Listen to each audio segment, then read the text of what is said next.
Graça e paz, irmãos. Vamos a orar um minuto. Querido Pai, em nome do Senhor Jesus Cristo, te damos graças por teu amor,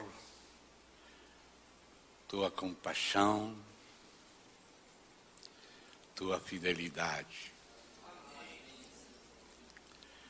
Agradecemos, Senhor, porque podemos estar aqui somente pelo precioso sangue do Senhor Jesus Cristo. Rogamos, Senhor, que possas cumprir o teu propósito para esta reunião. Tu preparaste cada uma destas coisas de antemão, antes da fundação do mundo. Cubre-nos com teu Filho Jesus Cristo. Como no dia da Páscoa, passa por acima de nós, Senhor, e guarda-nos no sangue do Cordeiro. Com teu Espírito, Senhor, vivifica para que o Senhor possa fazer sua própria obra entre nós e conosco segundo a sua vontade. Ajuda-nos para estar diante de ti, considerar a tua palavra com sinceridade e reverência. Realiza a tua própria obra nestes dias e nesta hora, em nome do Senhor Jesus Cristo. Amém.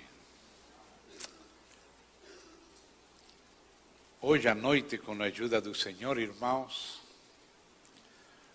vamos dar certa continuidade aos assuntos que ontem à noite estivemos considerando. Hoje, então, vamos dar continuidade. Vamos, então, abrir a Bíblia, para começar por aí, na Epístola de Paulo aos Efésios, capítulo 1, verso 8, mas vou começar lendo o verso 8 com o final do verso 7, porque vem de uma série de vírgula tras vírgula tras vírgula. Então, eu vou começar a ler verso 8. A riqueza da sua graça que Deus derramou abundantemente sobre nós, em toda a sabedoria e prudência. Nos versos anteriores, Paulo tinha falado aí da graça de Deus abundante para o perdão, a remissão de nossos pecados. Mas chega no verso 7 e diz que essa graça de Deus sobreabundou também em outro aspecto. A graça não somente foi para perdão de nossos pecados. No verso 7 diz, no qual, no amado, temos a redenção, pelo seu sangue, a remissão dos pecados, segundo a riqueza da sua graça, vírgula. Aí vemos a graça em relação à redenção. A graça no amado em relação ao perdão e remissão de nossos pecados. Mas agora disse, segundo a riqueza da sua graça, que agora vai continuar em outro aspecto da graça. Graça que derramou abundantemente sobre nós. E agora diz em que outro sentido a graça também é derramada. é derramada em redenção para perdão, mas é derramada também sobre nós em toda a sabedoria e prudência. E agora no verso 9 diz, em relação a quê? Desvendando-nos o mistério da sua vontade. Graça em desvendar a nós o mistério da vontade divina. O Senhor não somente nos derramou sua graça sobre nós para a salvação do inferno, nos perdoando, sino que também a graça continuou fluindo hacia nós para nos explicar para que nos salvou do inferno, para que nos perdoou. E então agora fala de uma sabedoria que vem da graça, uma prudência que vem da graça em relação a desvendar a nós o mistério da sua vontade, ou seja, o propósito de Deus, como continua falando aí, e disse, desvendando-nos o mistério da sua vontade,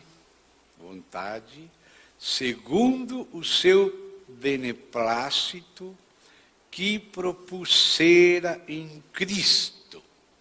E aí aparece em relação com vontade, beneplácito e também propósito. Vontade, beneplácito e propósito. Graça para desvendar a nós o mistério da sua vontade. Vontade segundo seu beneplácito. Beneplácito que propusera, e disse aqui, em Cristo. Deus criou em Cristo, mas também Deus se propôs em Cristo. E aí continua e disse, porque é só uma vírgula,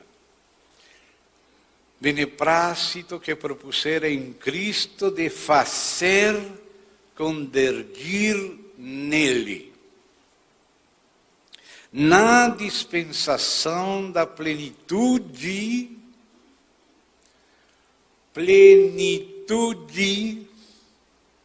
dos tempos. Todas as coisas, tanto as do céu como as da terra. De novo, nele, escute aí, propusera em Cristo, convergir nele, e nele, digo, no qual fomos também feitos herança, predestinados segundo o propósito daquele que faz todas as coisas conforme o conselho da sua vontade, a fim de sermos, para o louvor da sua glória, nós, se refere aqui aos judeus, aos israelitas que esperavam no Messias e que receberam o Messias primeiramente. Sermos, para o louvor da sua glória, nós, os que de antemão esperamos em Cristo.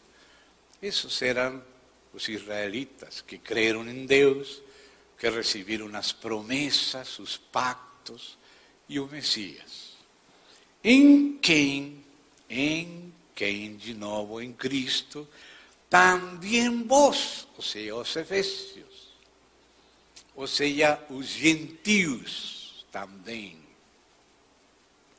Depois que ouvistes a palavra da verdade, o evangelho da vossa salvação, tendo nele crido, fostes selados com o Santo Espírito da promessa, isso é na era da igreja, o qual, o Espírito Santo da promessa, é o penhor da nossa herança, ou seja, no reino, tanto milenial como eterno, o penhor da nossa herança, até o resgate da sua propriedade, em louvor da sua glória.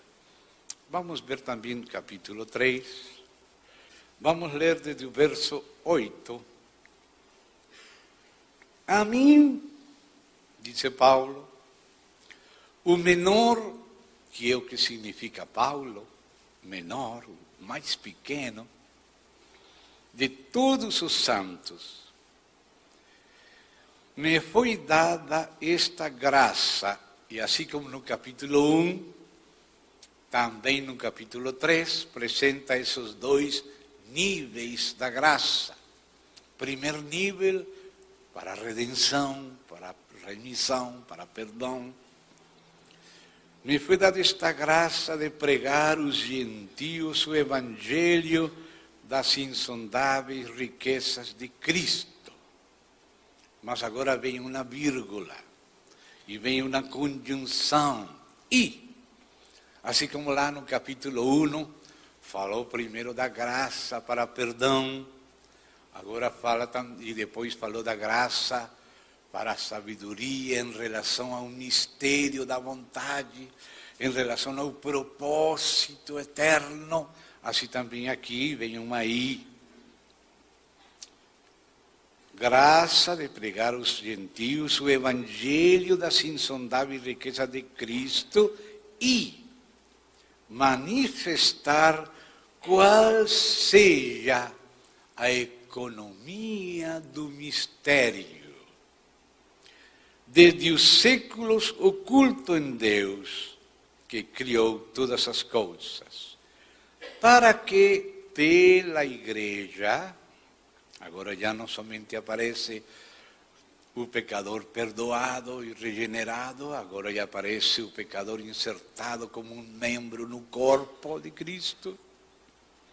Pela igreja, a multiforme sabedoria de Deus se torne conhecida agora dos principados e potestades nos lugares celestiais, não somente em Judeia, em Samaria e até o último da terra, sino no âmbito espiritual. Segundo o eterno propósito que estabeleceu em Cristo Jesus, nosso Senhor, pelo qual temos ousadia por Cristo, ousadia e acesso com confiança mediante a fé nele. E aí já, por fim, aparece um ponto. No capítulo 3 e no capítulo 1 apresenta esses dois níveis da graça. Primeiro, graça de redenção e segundo, graça de revelação. Desvendar o mistério da vontade, o propósito eterno de Deus. Então, agora voltemos no capítulo 1, vamos a ir debulhando algumas partes. Tudo é muito rico, vamos somente nos deter na carga principal do Espírito na mensagem de hoje. Mas vamos tirar de aqui algumas frases especiais. Voltamos no capítulo 1. O mistério da sua vontade, segundo o seu beneplácito que propusera em Cristo. E lá no capítulo 3 falou, conforme o propósito eterno que fez em Cristo. E agora disse, propusera em Cristo de fazer convergir nele, na economia, que aqui diz dispensação, a palavra mais exata e mais completa é economia. A palavra que vem de oiko e nomos. oiko, de onde vem em espanhol oiko, hogar. Em Guarani também falam hoga, hogar, oiko, que em português seria lar. Oiko, lar. Nomos, norma. Oikonomia, economia, a norma do lar. Administração do reino de Deus. Essa palavra economia aparece traduzida de 5 maneiras em nossas versões. Tenho aqui também a versão em espanhol de Reina e Valera. Quando você encontra na sua Bíblia dispensação, no original é economia. Quando encontra na sua Bíblia a palavra administração, também no original é economia. Quando encontra, por exemplo, em Lucas, lá na parábola do maiordomo, do mordomo, mordomia também, a palavra original é economia. Quando encontra em 1 Coríntios, capítulo 9, a palavra comissão, que Paulo disse, a comissão me foi encomendada. Essa palavra comissão, no original, também é economia. A economia me foi encomendada. É muito mais rica essa tradução. Porque às vezes com a palavra comissão, nós pensamos que se refere só ao que chamamos de grande comissão, de levar os perdidos à salvação e ficar aí. Como se já, por fim, a pessoa aceitou, recebeu o Senhor, foi perdoada, nasceu de novo, já ficamos felizes, temos motivo de ficar felizes. Os anjos ficam felizes, eles fazem festa, mas é só o começo. Por isso é melhor traduzir a palavra completa, não somente comissão, senão economia. E lá quando Paulo escreve a Timóteo e diz da edificação, que não nos distraigamos com muitas coisas, senão que permaneçamos na edificação. Aí também a palavra é economia, ou seja que a palavra economia é a palavra mais rica, que tem vários capítulos. Dispensação não é tudo economia, é um aspecto dela. Administração é outro aspecto da economia. Mordomia é outro aspecto da economia. Comissão é outro aspecto da economia. Edificação é outro aspecto da economia. 5 aspectos diferentes, ainda que interrelacionados, da economia. Mas quando você disse, como disse a própria Escritura no original, a economia, você coloca juntos os 5 aspectos. Dispensação, porque Deus tem algo que dispensar. E esse algo é a sua própria plenitude, que o Pai passa para o Filho comparte com o Pai, no Espírito. Isso são os bens de Deus, Ele mesmo primeiramente, antes do que Ele criou. Ele mesmo. Então Ele tem riquezas a dispensar, mas Ele dispensa essas riquezas conforme a um arranjo. E esse arranjo que Deus utiliza para que o que Ele é e o que Ele fez chegue a nós e produza algo que Ele quer, esse arranjo é a administração. Um segundo capítulo da economia, depois da dispensação. E como Ele fez um arranjo, nesse arranjo Ele delegou a pessoas. Como disse que havia um rei que deu a seus servos os bens para que eles alimentassem a sua casa, e depois ele fez contas com seus mordomos, seus econômos. Então aí você vê que posto que existe os bens e o arranjo para eles ser usados e administrados, existe também mordomia. E posto que existe mordomia, então existe comissão. E porque existe comissão, encomenda, essa encomenda é para desenvolver o propósito de Deus. E isso chama-se de edificação. Porque o propósito de Deus é formar a Cristo na casa de Deus. E no final isso resulta na Nova Jerusalém, que é a edificação de Deus, que é o reino de Deus. Então, a economia divina abrange todas essas palavras diferentes que aparecem aqui ou lá.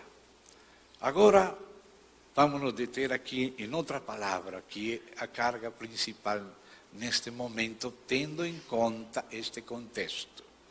Vamos lá, por favor, irmãos, no capítulo 1, verso 10. Estamos em Efésios. Deus propusera em Cristo de fazer convergir nele, na economia. Até aqui desenvolvimos um pouquinho o sentido dessa palavra. Mas agora diz a economia da plenitude dos tempos. Economia da plenitude dos tempos. Nesta outra versão que tenho aqui em espanhol, usa a palavra cumprimento dos tempos. Então, escutemos essa frase, economia, que é todo aquele arranjo de Deus concluído por fim, mas essa economia é da plenitude dos tempos. Nessa plenitude, todo vai convergir em Cristo. Tudo que está nos céus e tudo que está na terra vai ser sometido ao governo de Cristo. E quando seja sometido, Cristo vai someter ao Pai todas as coisas, para que Deus seja tudo em todos. Amém? Por isso o pai falou ao filho, filho, se assenta à minha destra, até que eu coloque debaixo dos teus pés todos os teus inimigos. E nessa frase está resumido essa preciosa obra de Deus a partir da ascensão de Cristo. Cristo veio, foi provado, se fez homem, foi provado como homem, venceu como homem, morreu tendo sido vencedor, portanto a sua morte foi expiatória pelos nossos pecados, ressuscitou, ascendeu e se sentou à destra do Pai. Se sentou para que todas as coisas sejam postas debaixo dos seus pés. Todos os seus inimigos colocados debaixo dos seus pés. E nessa frase estão resumidos muitos outros passagens. Um daqueles passagens é aquele passagem de Daniel 7, onde o Filho do Homem chega numa nuvem, mas não chega à terra, senão chega ao Ancião de Dias. Então não é a segunda vinda de Cristo, senão a ascensão depois da primeira vinda, da morte e da ressurreição. Capítulo 7 de Daniel, o reino não começa com a segunda vinda, senão com a primeira vinda. Filho, senta-te aqui. Vocês lembram em Atos, quando Jesus ressuscitou, apareceu 40 dias aos apóstolos, ensinando a Bíblia, o que falava dele. E então, depois, no dia da ascensão, ele foi tomado e uma nuvem cobriu ele, e aquela nuvem levou ele até a destra do Pai. Aqueles anjos falaram: que estás olhando para o céu? Este Jesus, que foi tomado dentre vós aos céus, assim virá, assim voltará outra vez, como viste ir.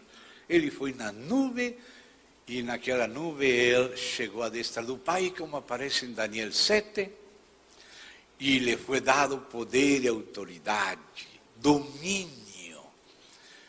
Ou seja, aquela frase que o Salmo resume: senta-te à minha destra, até que eu ponha todos os teus inimigos debaixo dos teus pés.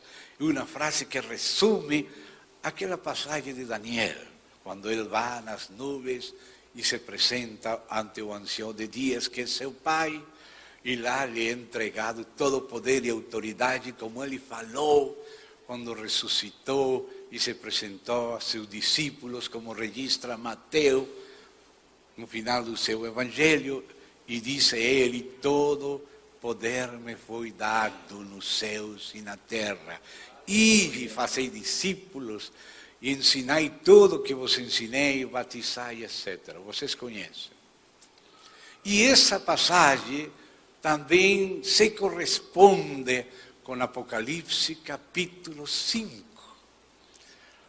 No capítulo 4 descreve aquela cena do trono, aquela cena celestial, e depois se pergunta, quando se vê na mão do ancião de dias, que neste caso agora é o Pai, e se pergunta: quem é digno de abrir o livro e de lê-lo?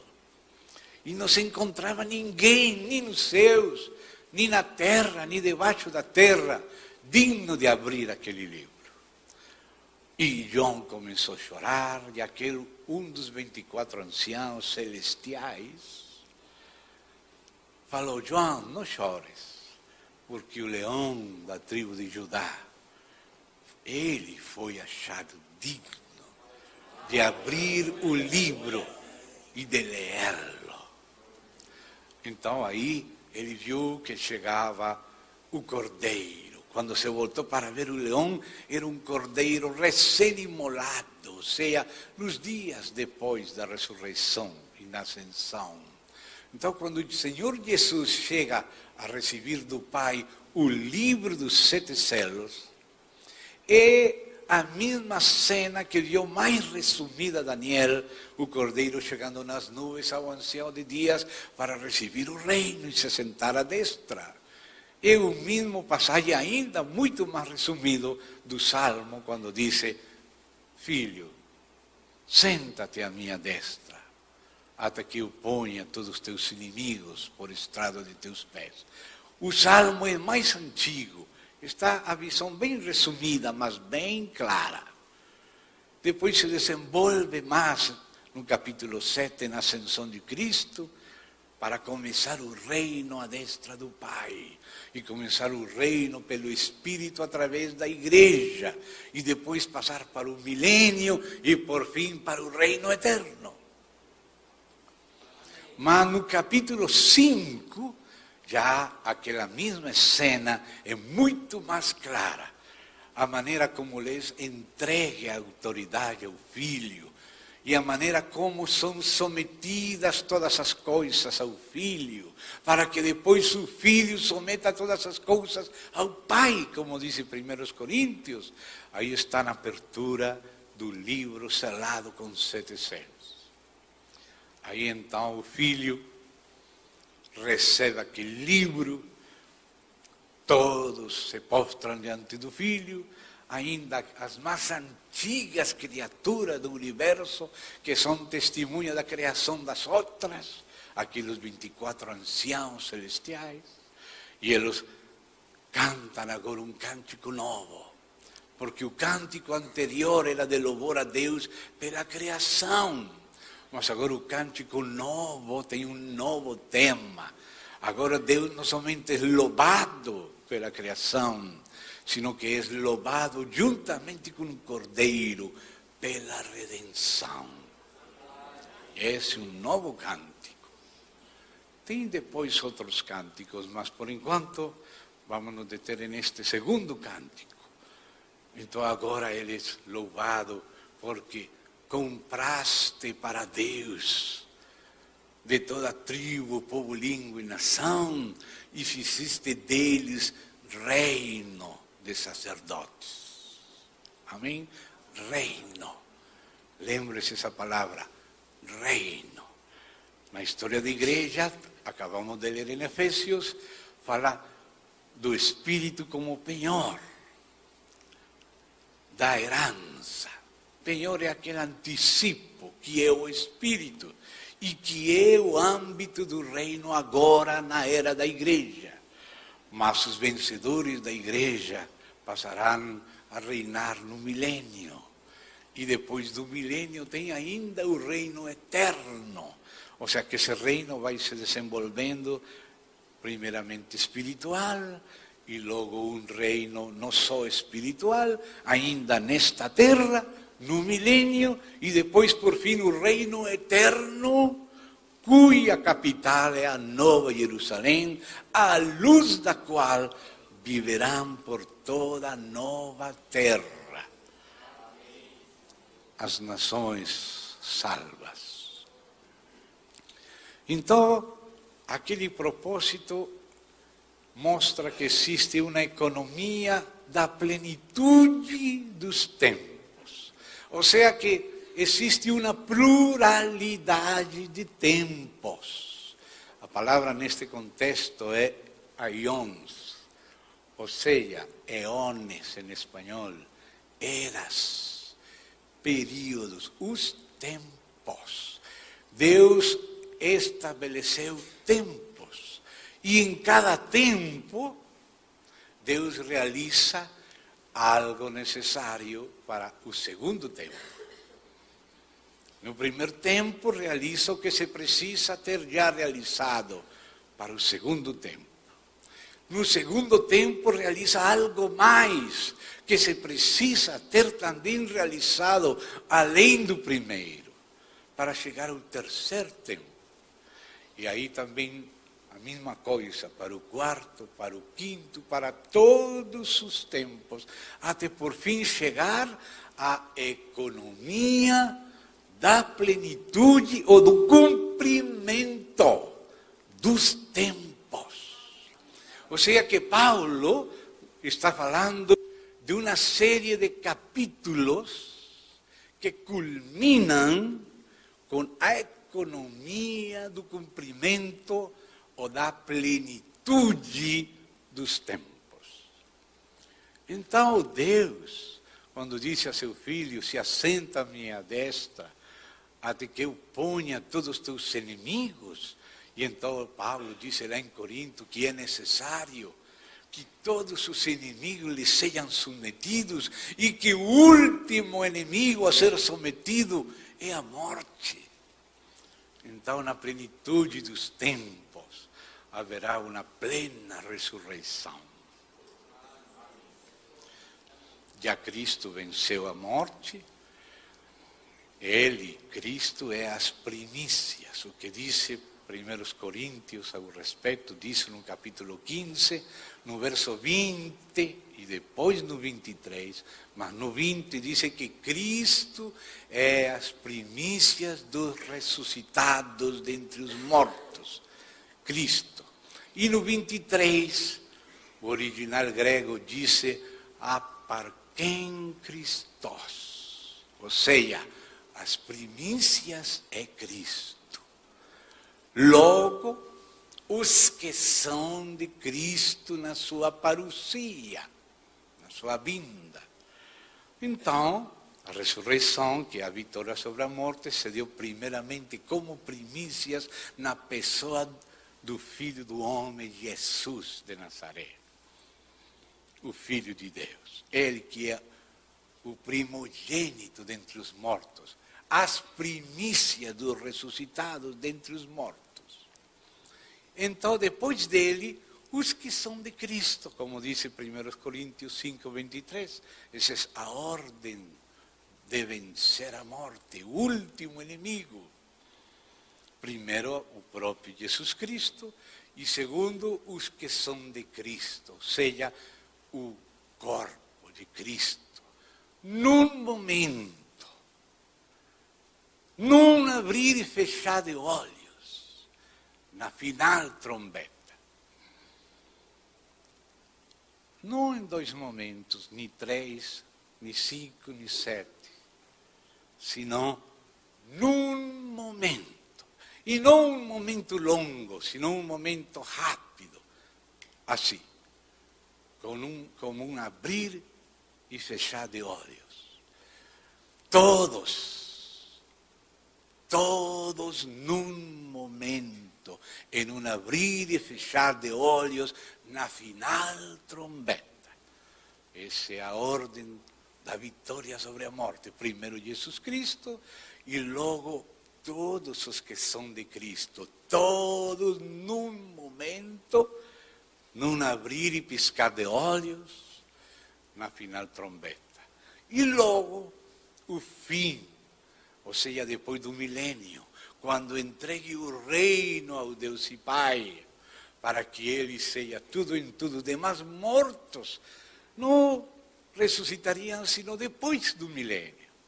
Mas há uns mortos que ressuscitam antes, na primeira ressurreição, e que inclui os decapitados, por causa do nome do Senhor e a palavra de Deus, e que também inclui a primeira e mais importante, protos anastasis, primeira e mais importante ressurreição, inclui também os vencedores da besta, da sua imagem, da sua marca, do seu nome. Esta é a primeira ressurreição. Dice Paulo em 1 aos Tessalonicenses, vos decimos isto em palavra do Senhor. Não é palavra de Paulo, sino transmissão que Paulo faz da palavra do Senhor Jesus. Nós que vivemos, de nenhum modo predeceremos aos que dormem, porque os mortos em Cristo ressuscitarão primeiro, e logo nós, juntamente com eles, quando eles ressuscitem, os vivos são transformados, e juntos são arrebatados na vinda do Senhor, para receber o Senhor em glória. E de nenhum modo precederemos os que dormem, e por isso aquela ressurreição dos vencedores, que reinará na grande tribulação, é a ressurreição primeira. E essa ressurreição inclui a todos os que são de Cristo. Primeiro Cristo, depois os que são de Cristo, e depois, quando Cristo entregue o reino ao Deus e Pai. A terceira parte, ainda os mortos que pecaram e que não são salvos, ressuscitarão também para apresentar-se em juízo no trono branco, depois do milênio. Então, essa é a forma como a morte será colocada debaixo dos pés de Cristo. Filho, se assenta até que eu coloque todos os teus inimigos. O último que estamos falando é a morte. Mas ele tem outros inimigos. Inimigos que não começaram na terra, mas que influem na terra. Ele tem inimigos no mundo celestial que antes eram criaturas poderosas, que até certo tempo espiritual ou celestial foram fiéis ao próprio Deus, como o próprio Lúcifer. Durante um tempo ele foi perfeito, disse tanto Ezequiel 28 como Isaías 14. Perfeito eras em todos os teus caminhos, até o dia em que pecaste. E aí se tornou inimigo aquele querubim e conseguiu 1/3 das criaturas celestiais, e entre esse terços havia criaturas que eram de grande poder, principados e potestades. Não todos os principados e as potestades pecaram, mas 1/3 das criaturas celestiais seguiu a Satanás e converteram-se em seus primeiros inimigos. Primeiro Satanás, depois aqueles que seguiram a ele no mundo espiritual, nas regiões celestes, e depois, quando Deus tinha estado preparando um polícia, veio o bandido e convertiu em bandido o polícia. E o polícia era Adão.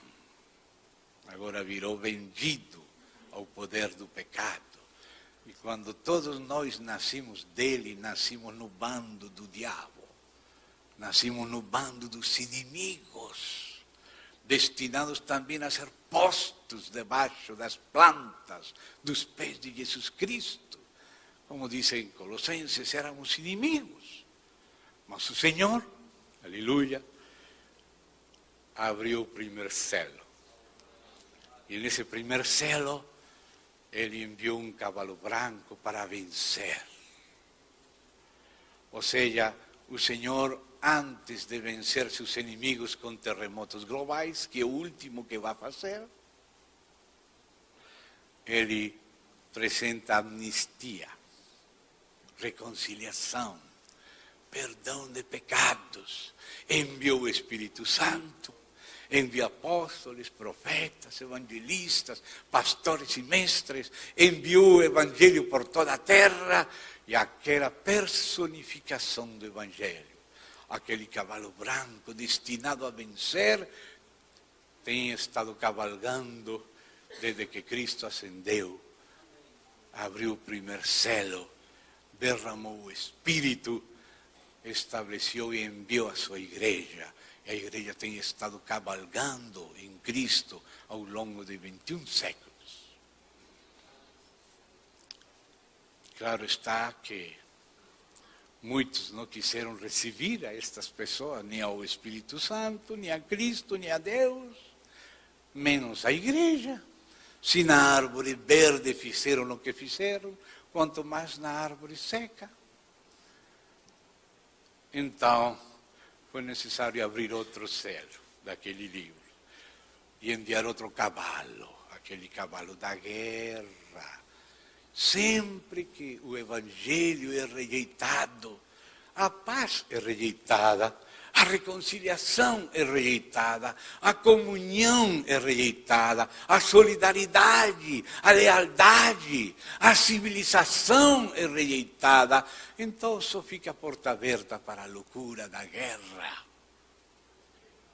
E lógico que detrás da guerra nós estamos plantando, estamos guerreando, então vem a fome, outro cavalo. E depois da fome vem a pestilência. E depois da pestilência vem a morte. E depois da morte vem o Hades. Exceto aqueles que receberam Cristo vão para o paraíso. E aí já temos 5 selos abertos a partir da ascensão de Cristo. Derramamento do Espírito e trabalho da igreja, e aí começa a guerra, a perseguição, a resistência, e aí esses cavalos já estão cavalgando desde faz 21 séculos. O 6º selo que inicia a grande tribulação com um terremoto global,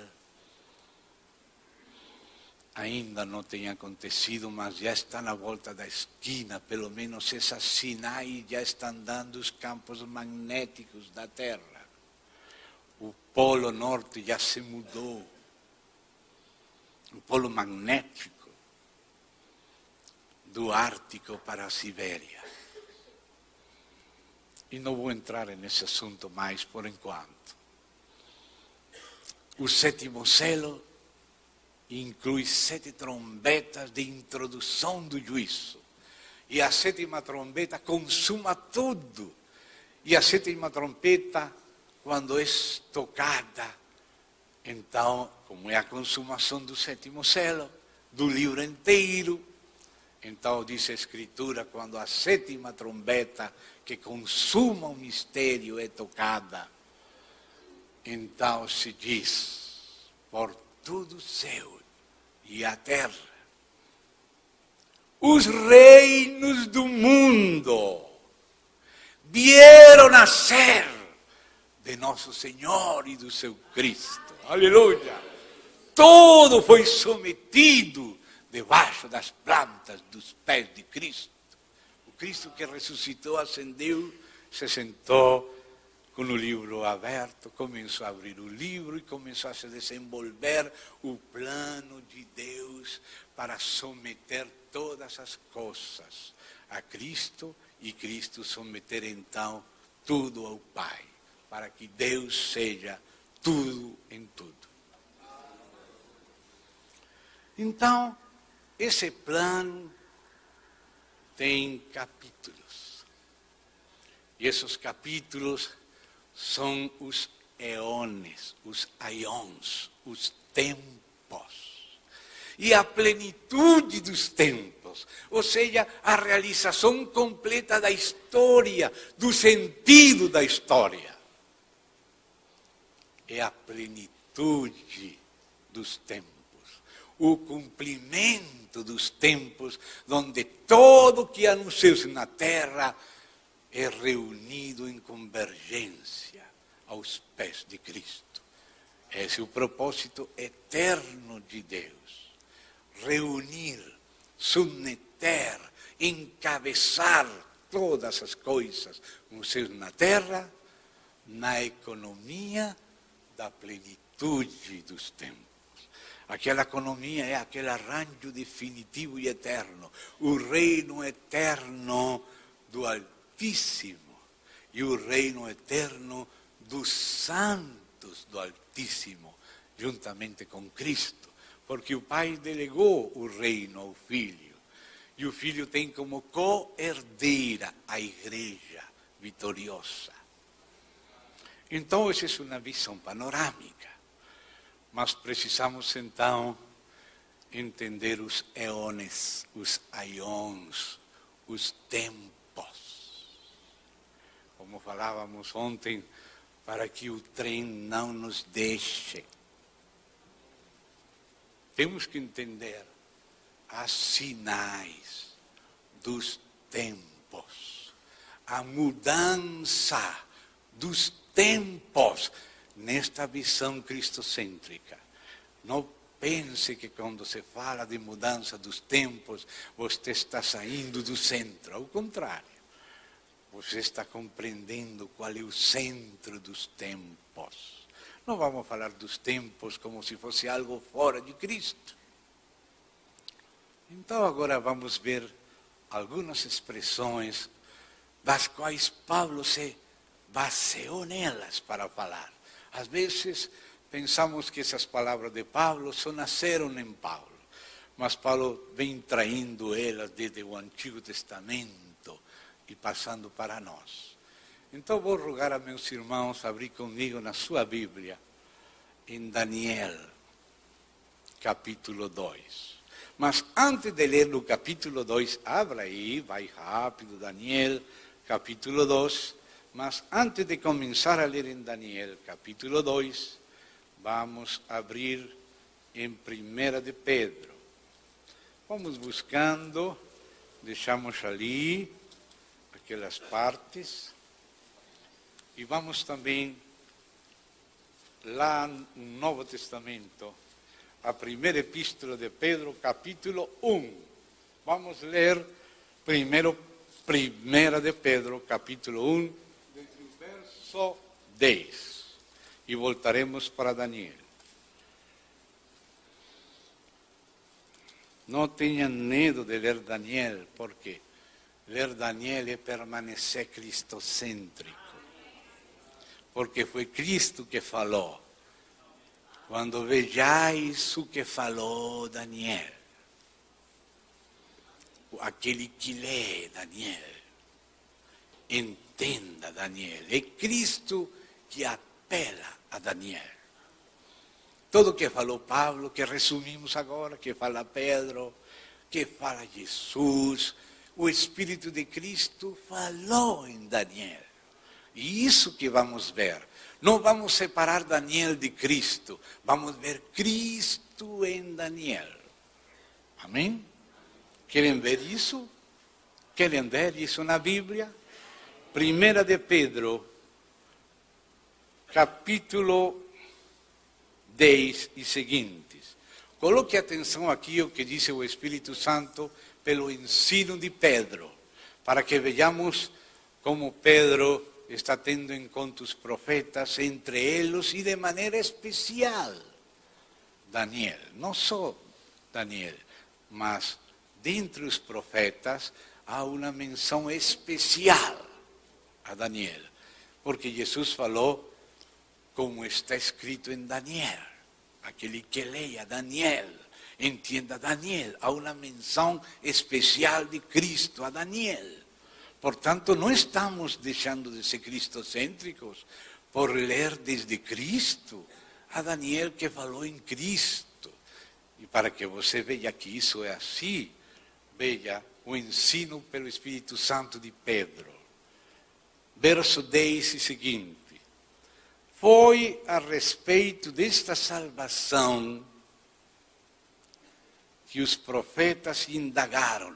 Lembre-se, esta salvação não é somente a morte de Cristo pelos nossos pecados. Sim, por aí começa. Mas lembre-se que essa salvação é para poder abrir o mistério a nós. Se dá conta? A graça abundando em relação ao propósito eterno. O reino eterno. A nova Jerusalém. A esposa dele trazendo a glória dele. Isso está relacionado com Daniel. Esse reino eterno é aquela montanha que cresceu daquela pedra que veio do céu. Cristo, que na primeira vinda, depois de morrer, ressuscitou, ascendeu ao céu na primeira vinda, agora na segunda vinda vem como pedra. De aqui em breve, para derrubar tudo que é removível e estabelecer o reino incomovível que vai crescendo por toda a terra como uma grande montanha. E naquele grande monte se assenta a nova Jerusalém. Então disse, foi a respeito desta salvação que os profetas indagaram e inquiriram. Se você lesse com cuidado capítulo 7 de Daniel, você vê como ele pergunta e insiste e pergunta de novo. E graças a esse inquirir constante de Daniel, cada vez o céu respondia com mais detalhes. E ainda, quando Daniel parou de perguntar, lá no último capítulo de Daniel, então os anjos perguntam aos ouvidos de Daniel, porque o céu tinha mais coisas que falar, e Daniel parou de perguntar, então os anjos perguntavam, e Daniel ouviu. E ainda que não entendeu, escreveu, e escreveu porque não era para ele, sino para nós aqui, nossos irmãos, nos tempos do fim. Daniel, estas coisas que ouviste da pergunta respondida lá entre os anjos, estão seladas até o tempo do fim. Mas no tempo do fim, muitos entenderão, serão purificados, mas os ímpios não vão entender. E você, Daniel, descansa, até que no último dia te levantes para receber a tua herança. Então Daniel, graças a Deus que Daniel não foi egoísta, ainda que ele mesmo não entendia, escreveu para nós, sabendo que no final se entenderia o que ele não entendia. E não entendeu porque eram coisas que tinham que ir acontecendo no meio dos tempos, em função da plenitude dos tempos. Então diz, foi a respeito desta salvação, porque é a salvação completa que pregavam os apóstolos, que inclui o reino eterno. Claro, começando pelo perdão dos pecados, mas isso é só o começo. Que os profetas indagaram e inquiriram, os quais profetizaram acerca da graça.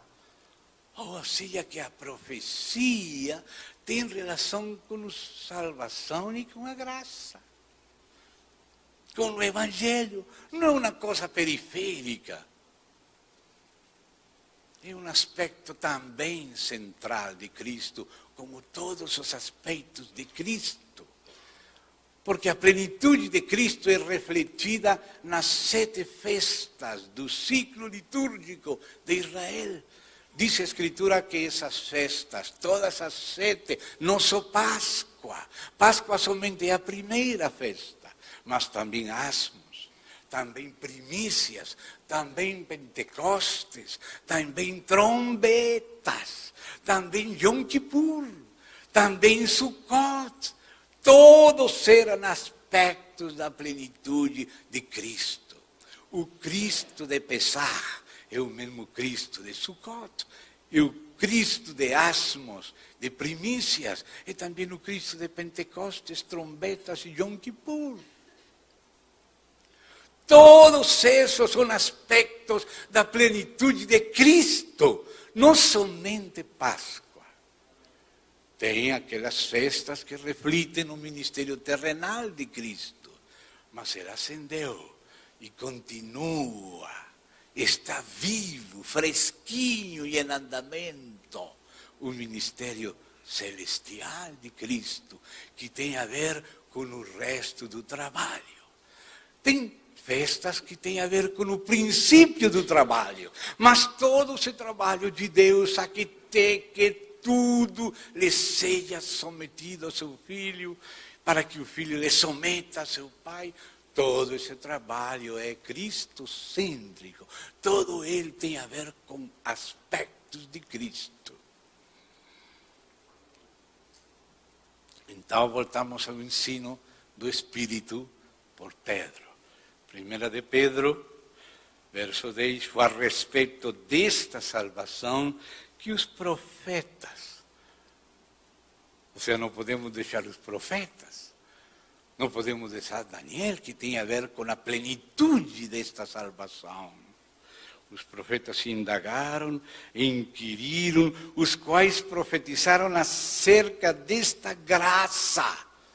A vós, outros, destinada, investigando atentamente qual a ocasião. Ou seja, investigando atentamente qual o Kairos. Ontem, sábado, começamos, esse foi o tema de ontem à tarde. Kairos e espírito da época. Kairos, a ocasião, ou as ocasiões. As mudanças dos tempos em função da plenitude, da economia da plenitude dos tempos. Então diz assim, qual ocasião, ou quais as circunstâncias oportunas. Que importante é discernir os sinais dos tempos para está no lugar certo, na hora, na ocasião, no Kairos, e as circunstâncias desse Kairos oportunas. Porque sempre estamos lembrando o que o Senhor fez no passado e especulando acerca do que vai fazer no futuro, mas não percebendo a hora presente, nem entendendo ela. Então, somos achados comprando, vendendo, plantando, comerciando, se casando, sem entender, até que vem o dilúvio e leva a gente. Jesus falou que assim seria, como nos dias de Noé, como nos dias de Lot, com tanta sodomia, como se fosse comum e corrente. E não entenderam, estavam no shopping, na novela, pode ser que até em algum programa de futebol interevangélico, um campeonato de futebol das congregações, e não entenderam. Dos ímpios, nenhum entenderá. Mas os entendidos compreenderão no tempo do fim, a hora para não ser surpreendidos.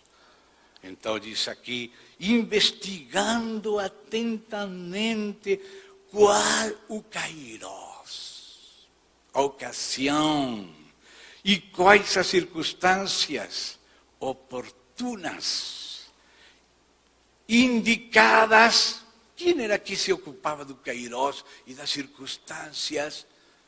Quem indicava isso? Quem se ocupava de kairós? Quem se ocupava das circunstâncias oportunas? Qual foi o problema das vírgenes fátuas? Estavam fora do kairós, estavam fora do tempo, não pagaram o preço a tempo. E quando apenas iam pagar o preço, já se iniciou as bodas do Cordeiro. E elas ficaram excluídas, tendo azeite na lâmpada, mas não consigo, na sua alma, nas suas vasilhas. Foi uma questão de tempo. Se dá conta? Foram comprar, quiseram pagar o preço, quando já era muito tarde.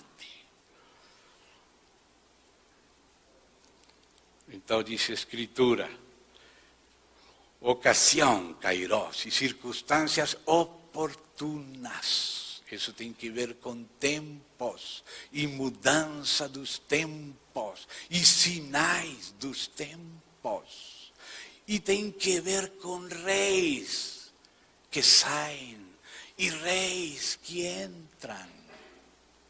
Tem que ver com política universal, global.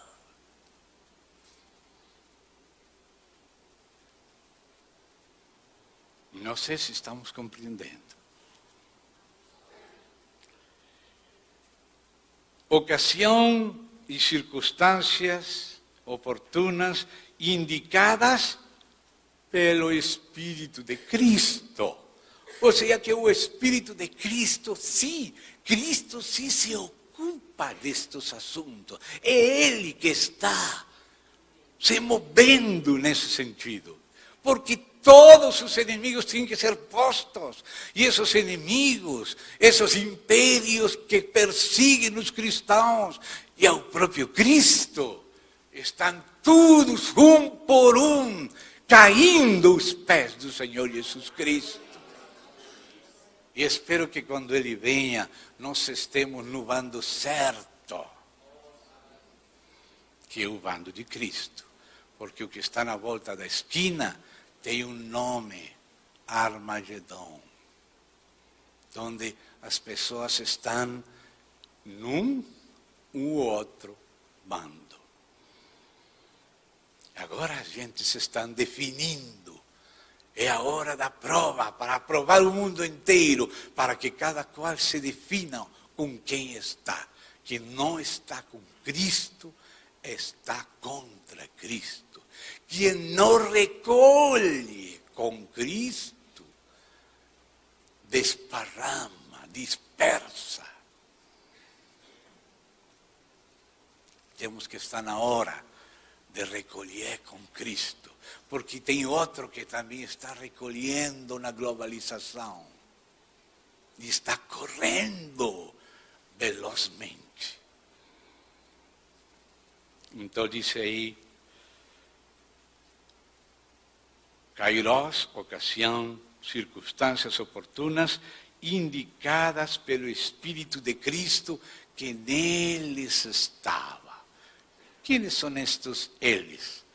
Os profetas, O Espírito de Cristo estava nos profetas. Se não, você não gosta de entrar nos profetas, algo de Cristo você está rejeitando. Bem-aventurados os que ouvem e leem, ouvem e guardam as palavras da profecia do Apocalipse. Porque os tempos estão perto. Em breve, tudo isto termina. Para que comece a economia da plenitude. Tudo isto vai ser arrasado. As cidades cairão. Melhor morar em tendas que em edifícios altos. Mas não coloque a tenda perto do edifício, porque vai cair em cima. Melhor ser peregrinos, vida de altar e de tenda, que não cair junto com as cidades. As cidades da terra cairão. Todo o que tem que ser removido será em breve removido, para que só fique o reino incomovível, que é a economia da plenitude dos tempos, aquele monte habitado pela Nova Jerusalém, o reino eterno de Cristo, depois de bater nos pés da história da humanidade, a história da sua vaidade. Tudo isso é removível. Temos que nos definir, porque o Armagedon está na volta da esquina. Temos que recolher para Cristo, porque o diabo está recolhendo para ele.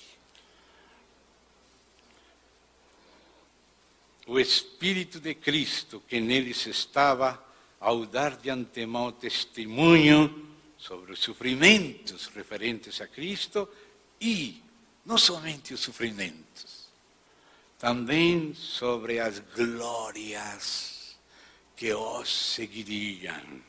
Glórias seguiriam ao sofrimento de Cristo. Estas glórias têm a ver com a ressurreição, a ascensão, a abertura do livro, a derribada dos inimigos de Cristo, os pés de Cristo. Amém, amados? Então aí estamos vendo como Pedro nos ensina. E agora diz verso 12. A eles, aos profetas, foi revelado que não para si mesmos. Daniel, isto não é para ti. Isto está fechado, está cerrado até o tempo do fim. Não é para você, Daniel. Você que vai entender daquele leopardo que tem um chifre grande, que vai ser quebrado em 4 e vão sair 4 pequenos, 4 asas. Isso só se vai entender quando aconteça o Império Grego. Você está só na Babilônia, ou no início da Pérsia. Você não vai entender, mas quando as coisas aconteçam, os que têm ouvidos para ouvir e olhos para ver, eles compreenderão. Não se preocupe você.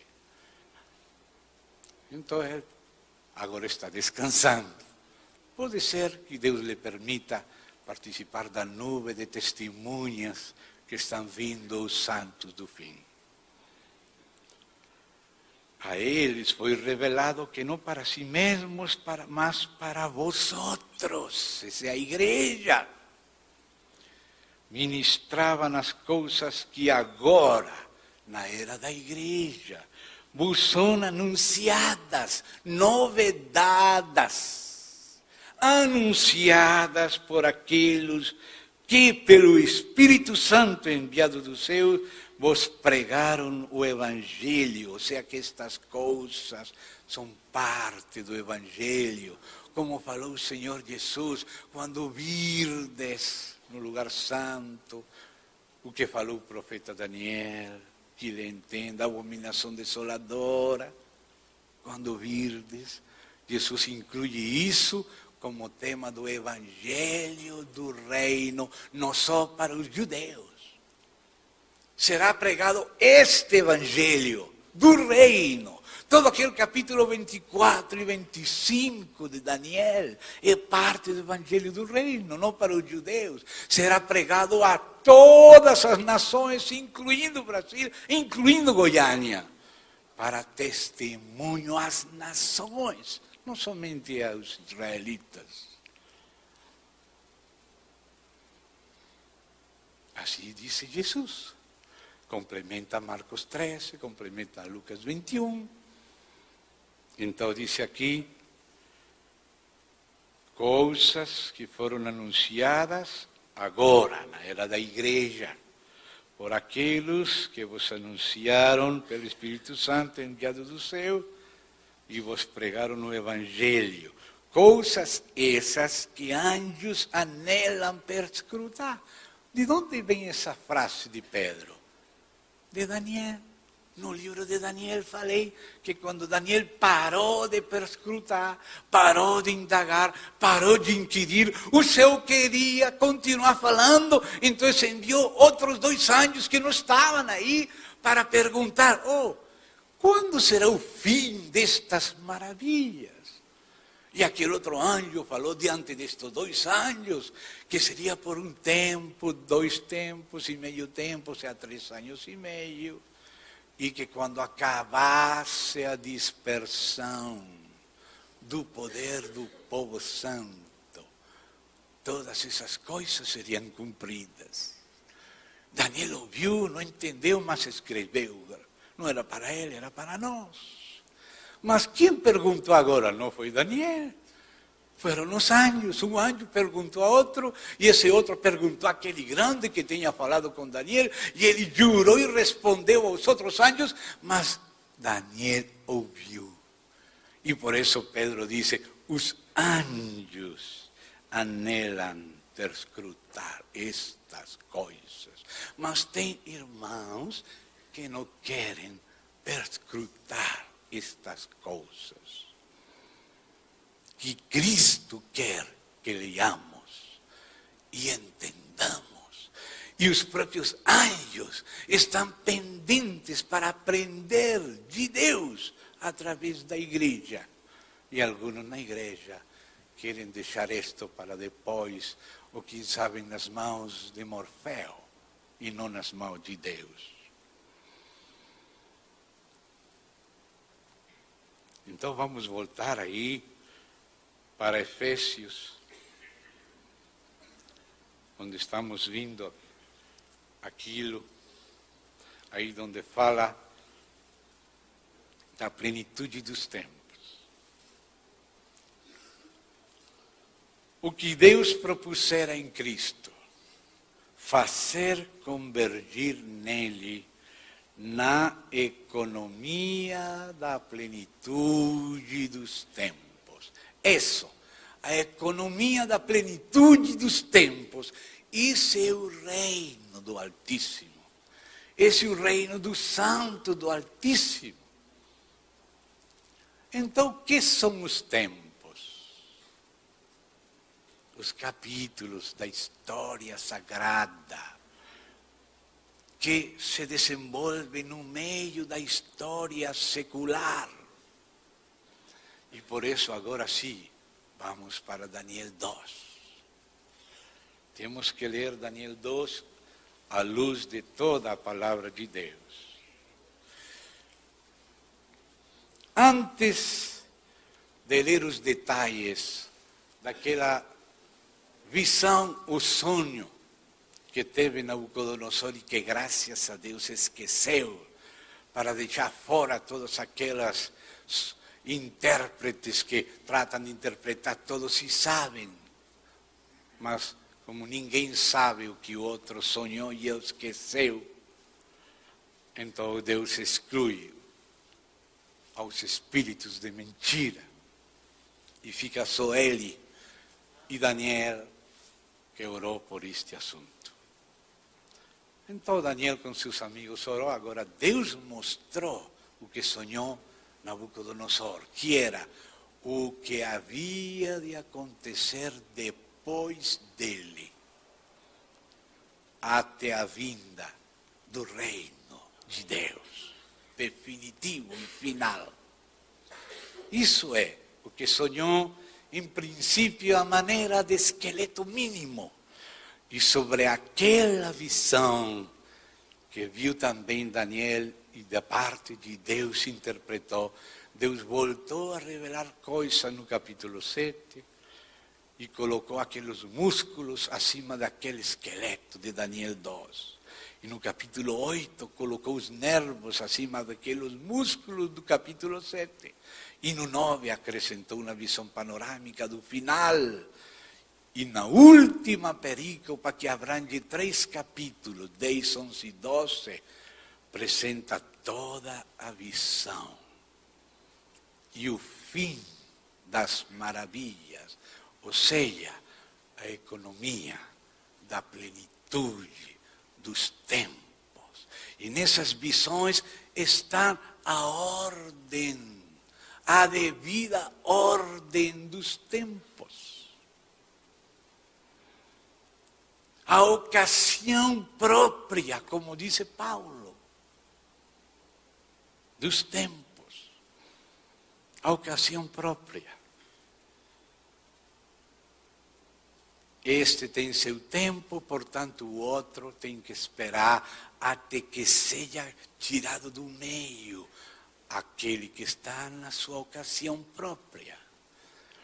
Quando termine o tempo da Babilônia, chega o tempo da Grécia, da Pérsia.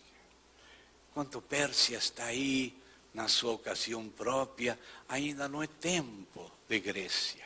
Mas depois daquela briga com os príncipes o príncipe de Pérsia, com seus anjos caídos, vem Miguel ajudar e sai fora Pérsia, demoníaca e também política, porque a política está relacionada com os príncipes rebeldes.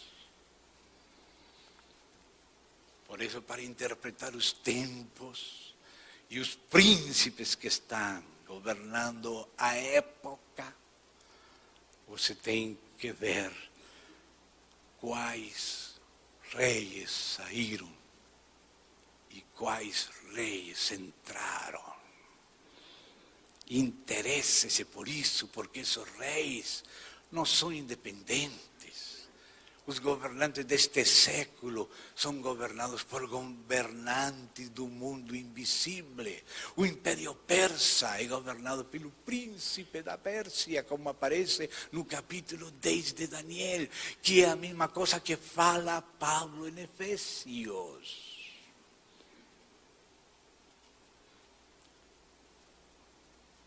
Quando sai o príncipe de Pérsia, disse Daniel, capítulo 10, que vem o príncipe da Grécia. Se dá conta? E com esses dois que mostra, já mostra tudo, nos faz entender tudo. Para bom entendedor, poucas palavras bastam. Então diz aqui a palavra de Deus em Daniel 2. Vamos ler desde o verso 17, 2:17. Vamos ver aqui, antes de entrar nos detalhes daquele sonho, que não é a parte interessante agora, sino um pouco uma introdução necessária sobre mudanças de tempos, porque ontem falamos de Kairos e espírito da época. Então isso se continua com mudanças dos tempos e estações. Mas tudo em função da economia, da plenitude dos tempos, o reino nosso. Mas este outro foi inspirado para nós, especialmente a gente do fim. Como não vamos ler? Como não vamos entender se se reservou para nós?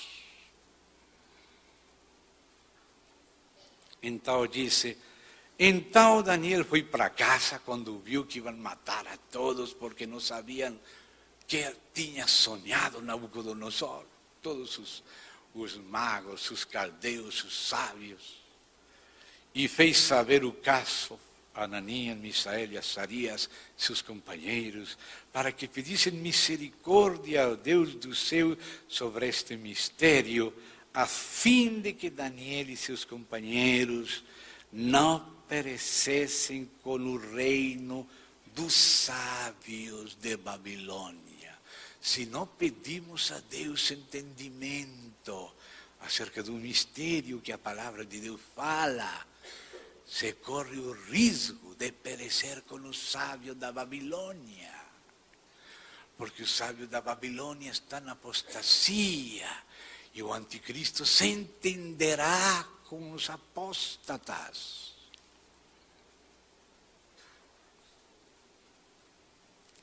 E antes que venha o Senhor, tem que se manifestar a apostasia e algo mais. Dice 2 Tessalonicenses, capítulo 2. Então, siga aqui Daniel. Então foi revelado o mistério, verso 19 do 2. A Daniel numa visão de noite. Daniel bendisse o Deus dos céus. E disse Daniel, nosso irmão Jair Faria dos Santos, um companheiro nosso na obra do Senhor, que fundou várias igrejas aqui em Brasil, já morreu. Ele colocou música a este versículo e vou cantar. Vou colocar a música dele. Vou ler. Alejito, você me pode acompanhar? É um companheiro que está com sua esposa aqui, na Colômbia também, sua esposa do Brasil, que vocês conhecem bem. Disse o cântico assim. Daniel, com a letra deste cântico, que não é de Jair é a música. De Daniel, pelo Espírito, é a letra. E essa letra resume a quintessência da revelação. Assim como aquele salmo, se assenta à minha destra, até pôr todos os teus inimigos debaixo dos teus pés. É uma quintessência, numa frase de um salmo. E aqui, neste cântico, que agora tem música e que vou cantar, para quem queira depois aprender e cantar, porque pertence ao tempo do fim. Então, disse assim o verso 20. Seja bendito o nome de Deus, de eternidade a eternidade, porque dele é a sabedoria e o poder. Seja bendito o nome de Deus, de eternidade a eternidade, porque dele é a sabedoria e o poder. É ele quem muda o tempo, é ele quem muda as estações, remove reis, estabelece reis. Dá sabedoria aos sábios e entendimento aos entendidos. Seja bendito o nome de Deus, de eternidade a eternidade, porque dele é a sabedoria e o poder. Irmãos, esta frase aqui que cantamos agora é o resumo do que Deus mostrou a Nabucodonosor e depois voltou a mostrar a Daniel no 7 e complementou no 8 e no 9 e até na última perícopa que vai de 10 a 12 de Daniel. De que trata isso? De Cristo. Você pensa que trata somente da política internacional? Quem que é a sabedoria e o poder de Deus? Não é Cristo? Não é Cristo? Nos diz em 1 Coríntios 1:24 que Cristo é o poder e a sabedoria de Deus. E em que se nota o poder e a sabedoria de Deus? na economia da plenitude dos tempos e em toda a estratégia, passo por passo, de triunfo em triunfo, de glória em glória, de graça em graça, até a economia da plenitude dos tempos. Então, onde se vê o poder e a sabedoria de Deus? No Evangelho de Cristo, mas não só ao respeito do perdão dos pecados. Sim, também, mas também o resto da plenitude de Cristo. O Cristo que morreu na cruz é o mesmo Cristo que abre o livro dos 7 selos. É o Cristo que governa à destra do Pai. É o Cristo que está no trono com o Pai quando as trombetas são entregues aos anjos e são soadas. É o Cristo que está à destra do Pai, que governa quando as taças são derramadas. E as trombetas e as taças também têm que ser tocadas para que o reino incomovível se estabeleça na terra. Quando você ora a oração do Senhor e você diz: Pai nosso que está nos céus, santificado seja teu nome, venha a nós teu reino e faça-se a tua vontade. A vontade de Deus tem que ver com o reino eterno de Deus em Cristo. Quando você ora o Pai Nosso, você está trazendo as trombetas e você está trazendo as taças. Porque quando subem as orações dos santos ao céu, aquele incensário é lançado na terra em resposta e o terremoto sacude a terra para remover o removível e que fique o reino incomovível. Assim que você tem que entender as implicações do Pai Nosso. O Pai Nosso quer dizer: Senhor, passa este mundo e venha a tua igreja, o reino do teu Filho, teu reino. Você tem que entender que temos que apressar a vinda do Senhor, ou seja, adiantar a grande tribulação. Isso está relacionado. Se você quer o reino, está adiantando a grande tribulação. Que passe rápido. Amém? Bem rápido, para que o reino seja estabelecido. Amém? Venha teu reino, Senhor e Pai nosso, e faça-se a sua vontade. E quando vejamos tudo aquilo se movendo, erguei-vos as cabeças, porque vossa redenção está perto. Amém? Então, amados, aí, volte de novo, Daniel 2, verso 20. Seja bendito o nome de Deus de eternidade, antes daquela estátua, a eternidade, depois daquele sonho, do conteúdo.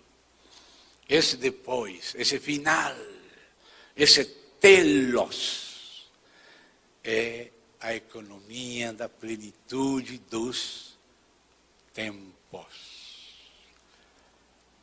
Então disse, porque dele, de Deus, é a sabedoria. A sabedoria acerca de todo o sentido da história. E não só a sabedoria, sino o poder. Sabe o que disse Deus para Faraó? E sabe o que era Faraó? Uma das 7 cabeças, que tinha sua correspondente cabeça junto com o dragão. Assim como Pérsia era uma dessas cabeças, Babilônia era outra, e Grécia era outra, também Egito era outra. João disse que 5 eram antes da época dele, que era Roma. Quais 5? Vai para trás de Roma. O Império Grego, o Império Persa, o Império Babilônio, o Império Assírio e o Império Egípcio. 5 impérios antes de Roma. Um era no tempo de João, Roma. O outro ainda não tinha vindo nos tempos de Roma, aquele de chifres, da União Europeia que sairiam daquela bestia romana. E depois o oitavo, que é de entre os 7, que é o anticristo. João sabia. E Deus sabia. E essa é a sabedoria de Deus. Então, o que falou Deus para aquele faraó? Detrás dele quem estava? Aquele príncipe do Egito, como aquele de Pérsia, como aquele de Grécia. E detrás desse príncipe quem estava? O chefe deles, o diabo. E que disse o Senhor: para isto te tenho levantado, para mostrar em ti o meu poder, e que meu nome seja anunciado em toda a terra, quando Deus tenha sometido um por um os reinos da terra, debaixo dos inimigos, debaixo dos pés de Cristo. Então se cumprirá aquela palavra da 7ª trombeta: os reinos do mundo vieram a ser do Senhor e do seu Cristo, porque has mostrado teu grande poder. Isso diz Apocalipse, depois de que Paulo já tinha escrito: para isto te tenho levantado, para mostrar em ti o meu poder. Deus permite o diabo fazer coisas terríveis, globalizar religião, política, economia, exércitos, e entregar a seu pupilo o anticristo. E Deus disse, se lhe deu autoridade por 42 meses. Mas para quê? Para mostrar a insensatez deles, porque não é o anticristo, é Jesus, o Filho, que é Senhor de senhores e Reis de reis. É seu Filho, e com o exército de mulheres, de meninos, com o que não é aparentemente, que de verdade nós mesmos nada somos, Ele vai desfazer o que parece que é. E a gente vai dizer, mas quem poderá contra a besta? Quem pode lutar contra ela? Mas nós vamos falar como Miguel. Quem como Deus? Que é esse significado de Miguel? Quem como Deus? Anjo fiel tem esse nome. Identifica a atitude dele, como Josué e Caleb. Nós mais podemos que aqueles gigantes, porque conosco está Yahvé, Sabaoth, Jeová dos exércitos. Então a igreja tem que entender a Deus, entender os sinais dos tempos, entender os tempos até a sua plenitude. E nós temos que entender nosso tempo para poder cooperar com Deus a tempo, para que não passe o prazo, porque ainda para isto há prazo. Amém? Então aí diz a Escritura esse assunto assim: Ele é quem muda o tempo, as eras, as estações, o tempo e as estações. Se dá conta? Ocasião e circunstâncias oportunas, como fala Pedro. Tempos e plenitude dos tempos, como fala Paulo. Estão falando da mesma coisa. Toda a Bíblia é uma unidade. Toda ela.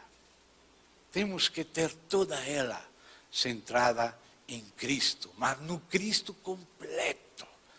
Não só o Cristo do início, sino o Cristo que é alfa, caminho e ômega. Ministério terrenal e celestial. Amém? Então, disse aí, é Ele que muda o tempo e as estações. Ele tem um trabalho que fazer em cada estação. No tempo da Babilônia, ele tinha um trabalho. Tinha que levar cativo Israel para ensinar o remanescente a ser fiel e voltar buscando a Deus de todo o coração e encontrando Deus, porque depois do cativeiro buscarão a Deus de coração e o encontrariam. Então, Deus deu o reino a seu servo, como Deus fala, Nabucodonosor, meu servo, que parece que não entendia bem e se esqueceu que era servo e pensou que ele tinha edificado Babilônia e virou como um jumento a mente dele, 7 anos comendo palha como se fosse um animal, até que reconheceu que o Altíssimo é que governa os tempos e dá o reino a quem ele quer. É ele que muda os tempos. E acerca disso é o poder e a sabedoria, o plano eterno de Deus, de eternidade a eternidade. Disso trata o livro. Isso que está escrito no livro para ser consumado na economia da plenitude, mas cada etapa tem que se cumprir e cumprir seu objetivo. Deus tinha um objetivo espiritual quando colocou Israel debaixo do cativeiro por Babilônia. Mas quando já por fim dessa fornalha surgiu aquele remanescente, que primeiro tinha o próprio Daniel e Ezequiel com o coração voltado para Deus, para Jerusalém. Então Deus acorda o espírito de Zorobabel, de Josué, filho de Josadac, envia Ageu, envia Zacarias, envia Esdras.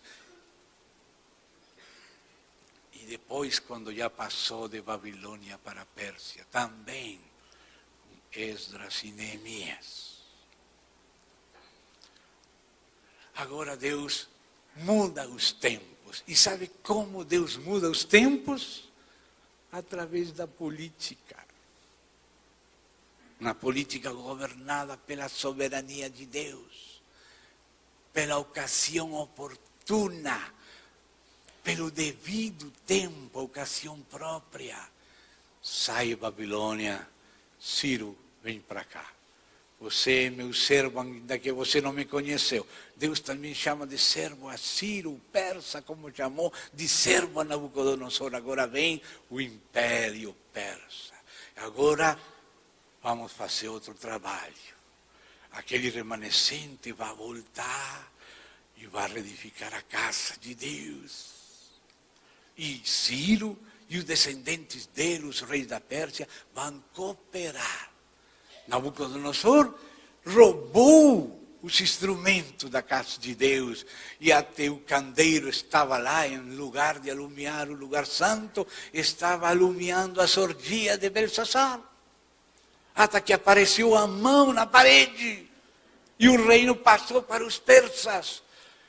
E o juízo de Deus na parede se viu à luz do candeeiro que foi roubado em Jerusalém, que estava iluminando as orgias da Babilônia.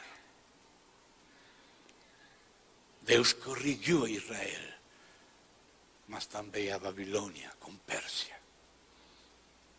O que acontece no mundo inteiro é governado por Deus em função da economia, da plenitude dos tempos.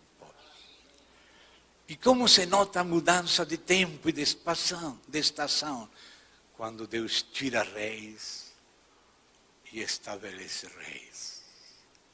E dá sabedoria aos sábios acerca dos tempos, como os filhos de Issacar.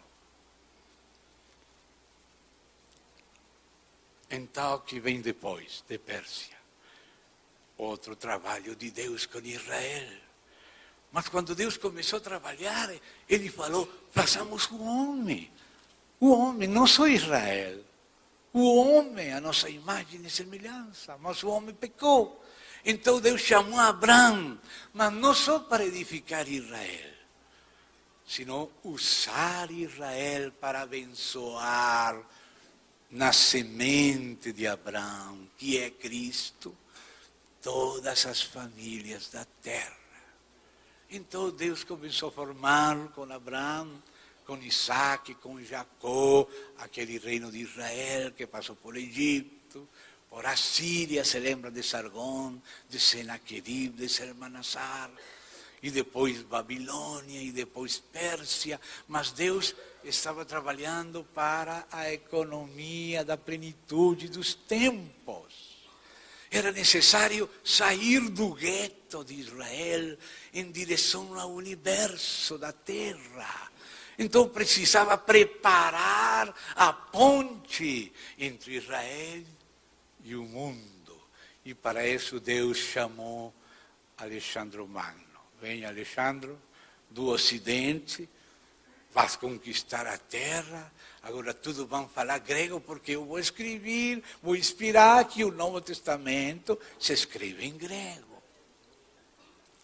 Já não vai ser em hebraico, nem aramaico, vai ser em grego. E o preceptor de Alexandre Magno era Aristóteles. E Tomé de Aquino domou Aristóteles para o monoteísmo.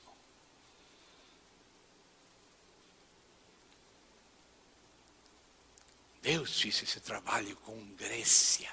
Deus teve que fazer um trabalho na Grécia. Teve que fazer pontes entre a sabedoria grega e a revelação de Israel, dada a Israel. E nesse período intertestamentário se traduziu o Antigo Testamento ao grego, a Septuaginta, que era a escritura que maiormente seria citada pelos apóstolos no Novo Testamento. Deus tinha que cocinar durante o período do Império Grego certos conceitos que as nações tinham que estar preparadas para compreender, para quando chegasse o cumprimento do tempo, da chegada do Messias naquela semana 70, septenário, 70º, que falou Daniel.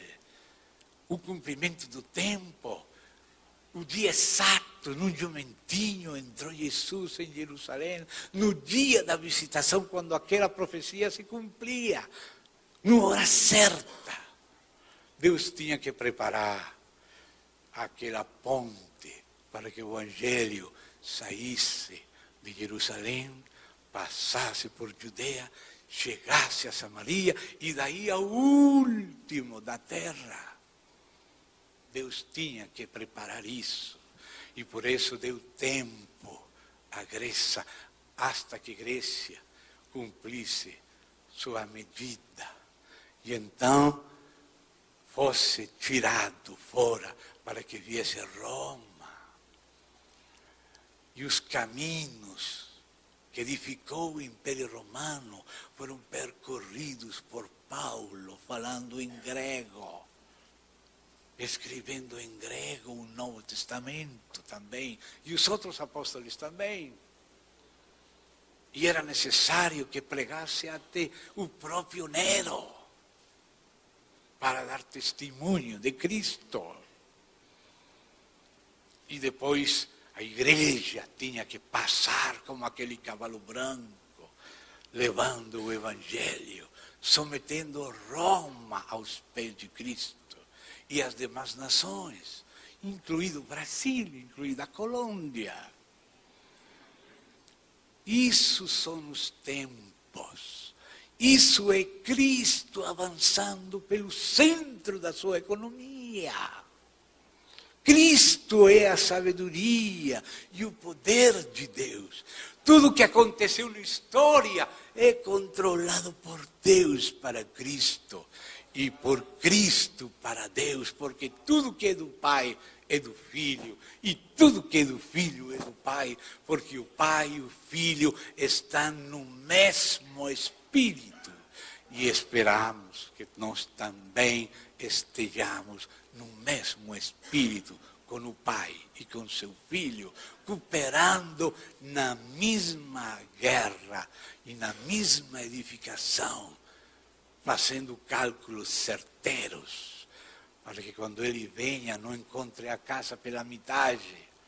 Temos que calcular os gastos desta guerra e desta edificação no meio da guerra em colaboração com Deus.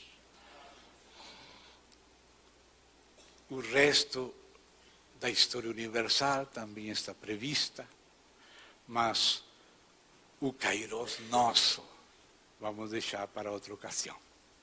Vamos parar aqui então.